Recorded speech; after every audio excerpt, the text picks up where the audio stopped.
If you want to improve your first touch, and you're looking for some ball control exercises that'll help you take your skills to the next level, I'm going to show you none of that. I'm going to show you 11 easy ball control exercises you can do on your own in a small space to improve your skills.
Ball control exercises, ball control drills. Notice I'm in a very small space.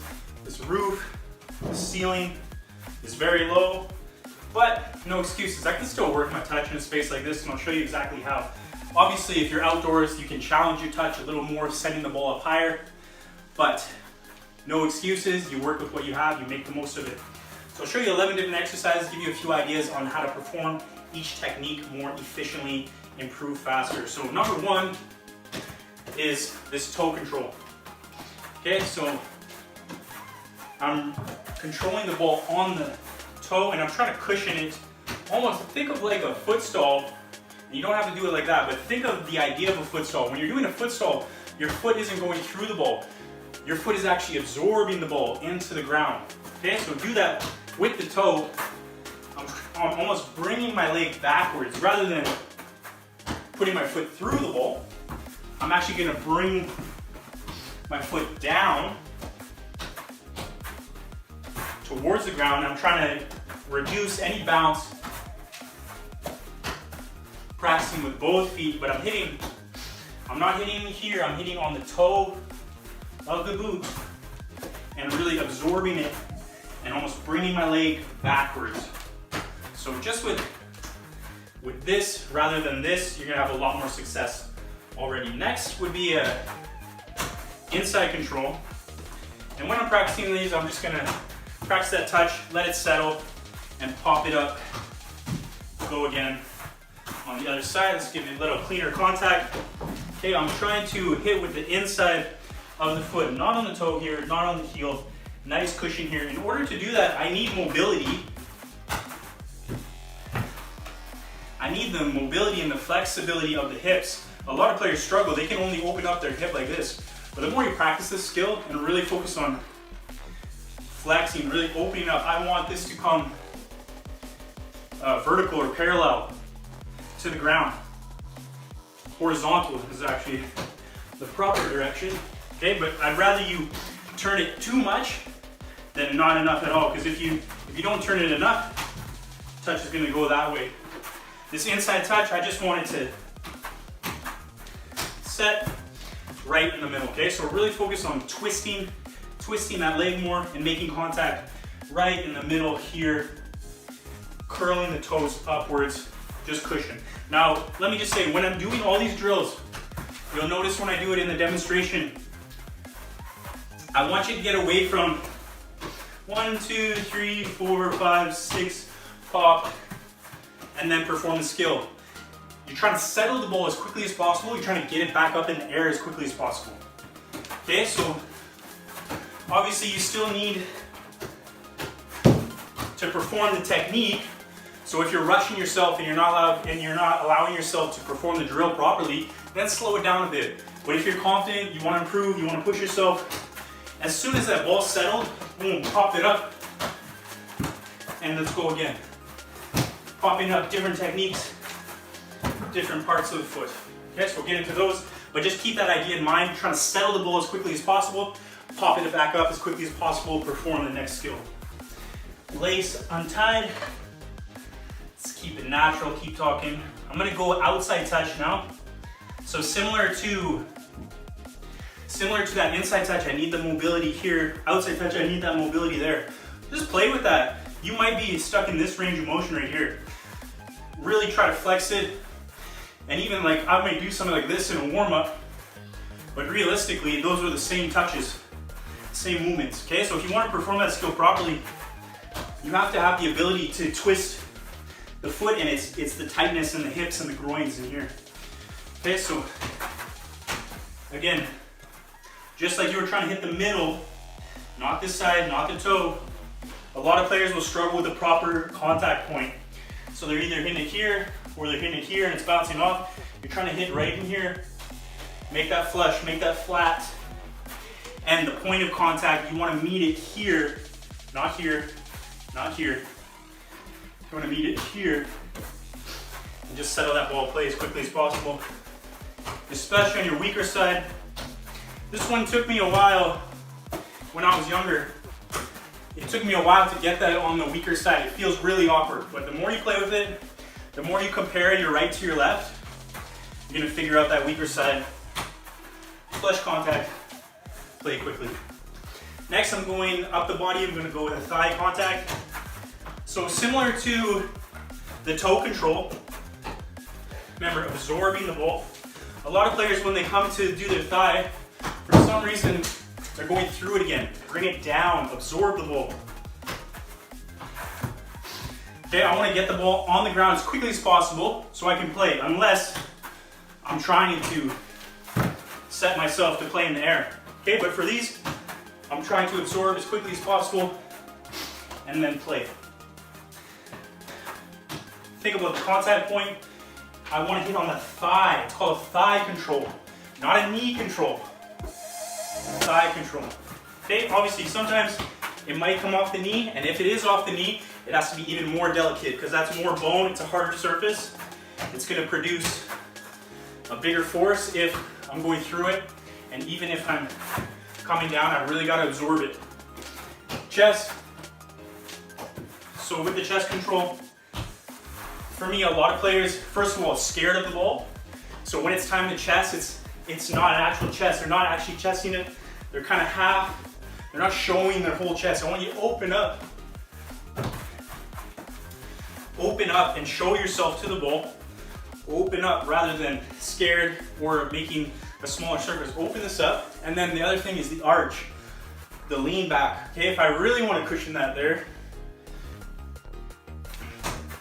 I have to lean back, but again, absorbing. I'm not going, unless I'm trying to run with the ball, I'm not going through it. If it comes at me with more pace or a lot of height, I have to absorb it. So just think about opening up more, leaning back more. And having a better touch than that. Next, I was doing a head control. Again, very small space. So when you're practicing this small space, it's actually good because you're working on that delicate touch. I can only hit it so far. If I hit it too hard, I'm hitting the ceiling here. So I'm trying to get the right weight of touch, but different techniques. And here I'm just thinking of wherever it comes, just dealing with it. So sometimes it might be more direct. Sometimes it might be coming from a little higher. But it's just a little touch. I'm not powering through it. Again, I'm absorbing all these touches. Just get on the ground, play as quickly as possible. Next, I went into more ground control. So on the half volley, as soon as the ball bounces, then I'm gonna get on top of it with these different techniques. So a lot of players, when they're first starting, they can't get the timing right, and the ball's bouncing too much, and they're trying to get down on it. If that happens, sometimes it's awkward. Sometimes you have to make it work, but you're trying to get the perfect timing. So as the ball hits the ground, boom, I'm on top of it, and I'm putting it back into the ground. It's like a half volley. Full volley, you're striking the ball out of the air. Half volley, you're striking it right after the bounce. Think about that. Right after the bounce, I'm getting on the ball. So the first one I actually did was a sole. And I wouldn't do that too many times in a match. You see Marcelo does that sometimes, like 50-yard ping across the pitch, and he's just casual, and then go and play. But it's a good skill to practice ball mastery. And if you're comfortable with it, use it in the match if it works for you. So again, perfect timing. I'm watching the ball. When I get really good, I can go no look, but I guess I can't even. But I want you to actually watch the ball with your eyes. I always say this, and it seems so self-explanatory and so obvious, but so many players, whenever you're performing technique, I'm not actually watching the ball. For example, if I was about to shoot, before I even make contact, my head is already up. I'm already looking at the goal before I even struck the ball. Or I'm playing a pass, and before I make contact on the exact spot on the ball that I want to hit, I'm already looking up at my target, or I'm already looking or worried about a defender trying to come and tackle me. Okay? So when you're performing the skill, I want to see the focus and the effort. Actually watch the ball until it meets the ground. The next ground control, it was an inside touch. So right after that half volley, inside touch, and really focus on the movement. Technique is important. It's how you move with the ball. It's how you move your body. Be more athletic, be more on the toes, less on the heels. But I'm getting that touch with the inside of the foot. Touching with the inside of the foot, getting over the ball. I'm bringing my hips over the ball. What I mean by that is I'm turning my hips over the ball as opposed to just putting my foot out there and then moving. I'm trying to move with my first touch. And if I want an even bigger change of direction, I'm turning my hips over even more. Same with the outside of the foot. And you can see I'm watching, I'm focused, perfect timing, body over the ball. You don't want to be back here if you don't have to.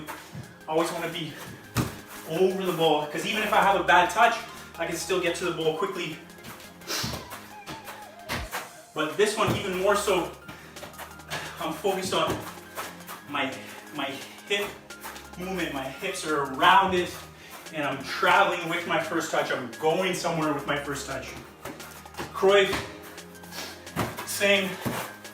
This one is trickier, but it's the same principles, timing of it, and just getting on top of the ball. It's like a little hop, it's like a little jump, because I'm focusing on getting my planting leg out of the way, because if I don't, I'm just gonna hit it into myself.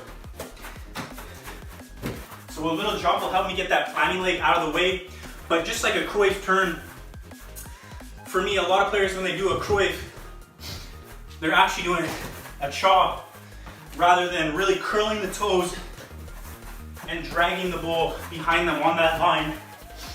So when you're doing this Cruyff in the air, I really want you to curl those toes. It's not here. You're gonna chop me here. I want that foot turned here.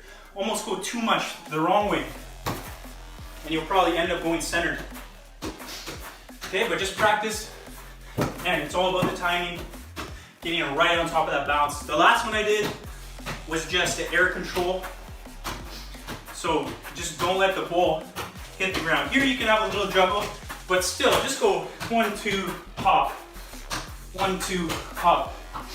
And I was using all different techniques, all the ones that we practiced. Okay, just don't drop the ball, but a few little touches, pop it up, control that ball. 11 ball control exercises or ball control drills that you can do by yourself in a small space at home. Obviously, if you're outside, like I said, test yourself with that touch, go a little higher, that'll make it more challenging. Play with the speed of your movement. Don't put the ball on the ground, pop it up, and let yourself get set. Play more realistic. Settle that ball as quickly as possible, pop it up as quick as you can.